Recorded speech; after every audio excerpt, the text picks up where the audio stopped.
வணக்கம். மார்ச் 4ஆம் தேதி இன்னைக்கான 2வது பதிவு. பங்குச்சந்தையில் நடந்த சில விஷயங்களை விரைவாக பார்க்கலாம்.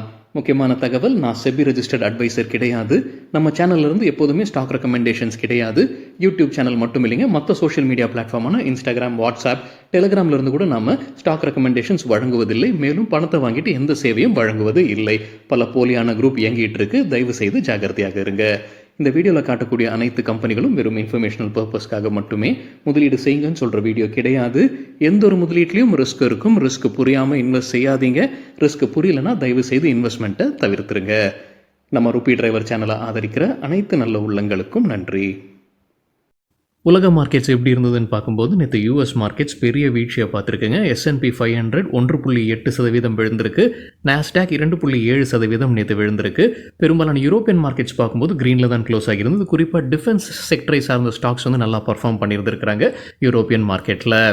ஏஷியன் மார்க்கெட்ஸ் பெரும்பாலும் ரெட்டில் தான் ட்ரேட் ஆகிட்டு இருந்தது இன்னைக்கு. சில இண்டிவிஜுவல் ஸ்டாக்ஸ் மற்றும் செய்திகள் விரைவாக பார்க்கலாம். ட்ரம்ப் டேரிஃப்க்கு கனடா பதிலடி கொடுத்துருக்காங்க. பதிலுக்கு வரி விதிக்க போகிறதாக அவங்க தகவல் கொடுத்துருக்காங்க. $107 பில்லியன் யூஎஸ் பொருட்களுக்கு அவங்க வரி விதிக்க இருக்கிறாங்க. மணி கண்ட்ரோல்லேருந்து கிடைத்த தகவல். 2 கட்டமாக அவங்க வரி போட இருக்கிறாங்க. முதற் கட்டத்தில் 25% வரி வந்து $20.6 பில்லியன் மதிப்பிற்கான பொருட்கள் மீது போடப்படும். அடுத்த 2வது கட்டமாக 3 வாரம் கழித்து $125 பில்லியன் கனடன் டாலர் மதிப்பிற்கான ப்ராடக்ட்ஸ்க்கு வரி விதிக்கப்படும். யூஎஸ்ஏ இந்த வரி போட்டதுனால தான் நாங்கள் வரி போடுறோம்னு கனடா சொல்லியிருக்கிறாங்க. யூஎஸ்ஏ அந்த வரியை நிறுத்திட்டாங்கன்னா நாங்களும் நிறுத்துவோம்னு சொல்லியிருக்கிறாங்க கனடா. 2 நாடுகள் இடையே ஒரு பெரிய வர்த்தகம் போய் கொண்டிருக்குங்க. ஆண்டுதோறும் $90 பில்லியன் மதிப்பிற்கான வர்த்தகம் நடந்துகிட்டு இருக்கு. உலக அளவில் பெரிய வர்த்தக உறவில் இருக்கிறாங்க. அது பாதிப்படையும்ன்றதான் இப்போ புரிஞ்சுக்க முடியுது. பேங்க் ஆஃப் கனடா அவங்க மார்ச் 12ஆம் தேதி அவங்களுடைய மீட்டிங் நடைபெற இருக்கு. இன்ட்ரெஸ்ட் ரேட் குறித்து இன்ட்ரெஸ்ட் ரேட்டை குறைப்பாங்கன்ற எதிர்பார்ப்பு இப்போ அதிகரிச்சிருக்குன்னு சொல்லியிருக்கிறாங்க. அந்த மணி கண்ட்ரோல் செய்தியில் 80% உயர்ந்திருக்கு. வல்லுநர்களிடையே அவங்க என்ன சொல்றாங்கன்னா, இப்போ இன்ட்ரெஸ்ட் ரேட்டை குறைப்பாங்க, 25 basis points bank of Canada குறைப்பாங்கன்ற எதிர்பார்ப்பு இப்போ அதிகரிச்சிருக்குன்னு சொல்லியிருக்கிறாங்க மணி கண்ட்ரோல் செய்தியில். மெக்சிகோ மீதும் இந்த ட்ரம்ப் டேரிஃப் இருக்குங்க 25%. அது அமலுக்கு இன்னைக்கு மார்ச் 4ஆம் தேதியிலிருந்து வருது. அதனால தான் கனடா திரும்பி வரி போட்டிருக்கிறாங்க. மெக்சிகோ திரும்ப ஏதாவது வரி போட்டிருக்காங்களா, என்ன நடவடிக்கை எடுக்கிறாங்கன்ற இன்னும் தகவல் தெரியலைங்க. இன்னைக்கு அவங்க தரப்பு வந்து சில அப்டேட் வெளியாகும்ன்ற எதிர்பார்ப்பு இருக்குன்னு அதே மணி கண்ட்ரோல் செய்தியில் சொல்லியிருக்கிறாங்க. டாலருக்கு நிகரான இந்திய ரூபாயின் மதிப்பு துவக்கத்தில் 8 பைசா கீழே போயிருக்குன்னு CNBC TV 18 தகவல் சொல்லியிருக்கிறாங்க. 87.4 இருந்தது துவக்க ட்ரேடிங்கில். யுக்ரைனுக்கு வழங்கிட்டு இருக்கிற ராணுவ உதவியை ட்ரம்ப் உடனடியாக நிறுத்தி இருக்கிறாரு. மணி கண்ட்ரோல்லேருந்து கிடைத்த தகவல். இது நிரந்தரம் அல்ல, தற்காலிகம் மட்டுமேனு சொல்லியிருக்கிறாரு. சம்வர்தனா மதர்சன் மற்றும் சோனா BLW 2 வீழ்ச்சியை பார்த்துருக்கு. சில தினங்களாகவே இது நியூஸில் இருக்கக்கூடிய ஒரு ஸ்டாக்ஸ் தாங்க. எப்போ வரி விதிக்க ஆரம்பிச்சாரோ டொனால்ட் ட்ரம்ப், குறிப்பாக மெக்சிகோ மீது வரி போட போறாருன்னு சொன்னாரோ அப்போலேருந்து இந்த 2 ஸ்டாக்ஸும் ஃபோக்கஸில் இருந்து நாமளே செய்தியில் பார்த்துருந்தோம். இப்போ மணி கண்ட்ரோல் அதான் சொல்லியிருக்கிறாங்க, வீழ்ச்சியை பார்த்துருக்கு. சம்வர்தனா மதர்சனுடைய ஒட்டுமொத்த வருவாயில் 4% மெக்சிகோலேருந்து வருது. அதே போல் சோனா BLW ஒட்டுமொத்த வருவாயில் 2% மெக்சிகோலேருந்து தான் கான்ட்ரிபியூஷன் வருது. ஸோ மெக்சிகோவுக்கு USA வரி விதிச்சிருக்கிறது மறைமுகமாக இந்த 2 நிறுவனங்களும் ஒரு பெரிய பாதிப்பு. முன்னே பார்த்த செய்திதான் மறுபடியும் மணி கண்ட்ரோல் அதை சொல்லியிருக்கிறாங்க. கடந்த ஒரு மாதத்தில் இந்த 2 ஸ்டாக்ஸும் வீழ்ச்சியை தான் பார்த்துருக்கு. சோனா BLW 5% வீழ்ச்சியை பார்த்துருக்கு கடந்த ஒரு மாதத்தில். சம்வர்தனா மதர்சன் 14% வீழ்ச்சியை பார்த்துருக்கு கடந்த ஒரு மாதத்தில். ஸ்டேட் பேங்க் ஆஃப் இந்தியா இன்னைக்கு க்ரீனில் ட்ரேட் ஆகிட்டு இருக்குங்க. 3% இந்த வீடியோ சேர நேரத்தில் க்ரீனில் ட்ரேட் ஆகிட்டு இருக்கு. சிட்டி வந்து டபுள் அப்கிரேட் கொடுத்துருக்காங்க ரேட்டிங்க்கு. செல்லிலிருந்து பையாக உயர்த்தி இருக்கிறாங்க. டார்கெட் ப்ரைஸ் 720 முன்ன சொன்னது இப்போ 830 உயர்த்தி இருக்கிறாங்க. நேற்று க்ளோசிங்லேருந்து ஒப்பிடும்போது 20% அதிகரிப்பதற்கான வாய்ப்பு இருக்குன்னு கருதுறாங்க சிட்டி. தகவல் நமக்கு கிடைத்தது CNBC TV 18 டாடா மோட்டார்ஸ் மற்றும் டாடா இன்வெஸ்ட்மெண்ட் இன்னைக்கு நல்லா பர்ஃபார்ம் பண்ணிக்கிட்டு இருப்பதாக மணி கண்ட்ரோலில் தகவல் கொடுத்துருக்காங்க. முக்கிய காரணம் என்ன சொல்லியிருக்கிறாங்கன்னா, டாடா கேபிட்டலுடைய ஒட்டுமொத்த வேல்யூவேஷன் $11 பில்லியன் இருக்கலாம்னு ஒரு செய்தி வெளியானது. அதிகாரப்பூர்வ அறிவிப்பு கிடையாதுங்க, செய்தி மட்டுமே. நம்ம காலையில் வீடியோவில் இது செய்தியாக நாம் பார்த்துருந்தோம். அது வந்து டாடா மோட்டார்ஸ் டாடா இன்வெஸ்ட்மெண்ட்டுக்கு ஒரு பாசிட்டிவான செய்தியாக சொல்லியிருக்காங்க. ஏன்னா டாடா கேபிட்டலுடைய IPO வர இருக்கு. டாடா மோட்டார்ஸ் 4% ஸ்டேக் டாடா கேபிட்டலில் வைத்திருக்கிறாங்க. டாடா இன்வெஸ்ட்மெண்ட் கிட்டத்தட்ட 2% ஸ்டேக் வைத்திருக்கிறாங்க டாடா கேபிட்டலில். இன்னைக்கு இந்தியாவில் டிஃபென்ஸ் ஸ்டாக்ஸ் நல்லா பர்ஃபார்ம் பண்ணியிருக்காங்க. CNBC TV 18 கிடைத்த தகவல் 3-9% சில ஸ்டாக்ஸ் நல்லா பர்ஃபார்ம் பண்ணியிருக்காங்க. அதற்கு முக்கிய காரணம் அந்த செய்தியில் சொல்லியிருப்பது, யூரோப்பியன் டிஃபென்ஸ் கம்பெனிகள் நேற்று நல்லா பர்ஃபார்ம் பண்ணியிருக்காங்க. அதற்கு காரணம் என்னன்னா, அந்தந்த நாடுகள் வந்து ராணுவத்திற்கு என்ன செலவு செய்ய வேண்டுமோ அதை உயர்த்துவதற்கான வாய்ப்புகள் இருக்குன்னு செய்தி போய்கிட்டு இருக்கு.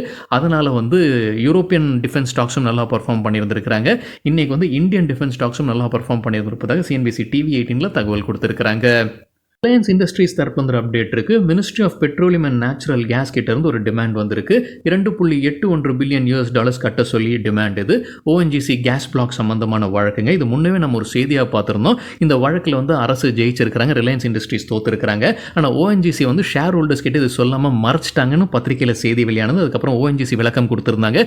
இந்த கேஸுக்கும் அவங்களுக்கும் சம்பந்தம் இல்லை, மத்திய அரசு தான் இதில் இன்வால்வ்டு, ரிலையன்ஸ் இண்டஸ்ட்ரீஸ்க்கு எதிரான விளக்கம் கொடுத்தாங்க. இந்த செய்தி நம்ம பார்த்துருந்தோம். அந்த விஷயம் தொடர்பாகத்தாங்க இப்போது மத்திய அரசு அவங்க கிட்ட $2.81 பில்லியன் கட்ட சொல்லியிருக்காங்க ரிலையன்ஸ் இண்டஸ்ட்ரீஸ்க்கு. ரிலையன்ஸ் இண்டஸ்ட்ரீஸ் இதை எதிர்த்து மேல்முறையீடு செய்ய போறதாக சொல்லியிருக்காங்க. இந்த பின்னணி என்னன்னு பார்க்கும்போது முதல்ல ரிலையன்ஸ் இண்டஸ்ட்ரீஸ்க்கு சாதகமாக தான் தீர்ப்பு வந்தது. அதுக்கப்புறம் கவர்மெண்ட் ஆஃப் இந்தியா மேல்முறையீடு செய்தாங்க. அதுக்கப்புறம் கவர்மெண்ட் ஆஃப் இந்தியாவுக்கு சாதகமாக தீர்ப்பு வந்திருக்கு. இப்போ ரிலையன்ஸ் இண்டஸ்ட்ரீஸ் இதை எதிர்த்து மேல்முறையீடு செய்ய போறதாக சொல்லியிருக்காங்க. காட்ரேஜ் ப்ராப்பர்ட்டிஸ் குறித்து எக்கனாமிக் டைம்ஸ்லேருந்து கிடைத்த ஒரு தகவல். 2008ஆம் ஆண்டு அவங்க கொச்சியில் ஒரு ப்ராஜெக்ட்டுக்கான ஒப்பந்தத்தில் கையெழுத்திட்டு இருந்திருக்கிறாங்க.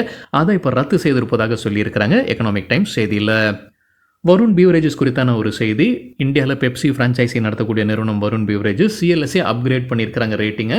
ஹை கன்விக்ஷன் அவுட் பர்ஃபார்ம் கொடுத்துருக்காங்க. எதிர்பார்க்குற டார்கெட் ப்ரைஸை குறைச்சிருக்கிறாங்க. முன்ன சொன்னது 802, இப்போ புது டார்கெட் 770. இருந்தாலும் நேற்று க்ளோசிங்லேருந்து ஒப்பிடும்போது 70% அதிகரிப்பதற்கான வாய்ப்பு இருக்குது. பிஸ்னஸ் டுடேல என்ன காரணம் சொல்லியிருக்காங்க, சிஎல்எஸ்ஏயோட ரிப்போர்ட்டில் என்ன காரணம் சொல்லியிருக்காங்கன்றது பிஸ்னஸ் டுடேல சொல்லியிருக்காங்க. ரிஸ்க் ரிவார்ட் ரேஷியோ பாசிட்டிவாக இருக்குது வருண் பியூரேஜஸ்க்கு இப்போன்னு சொல்லியிருக்காங்க.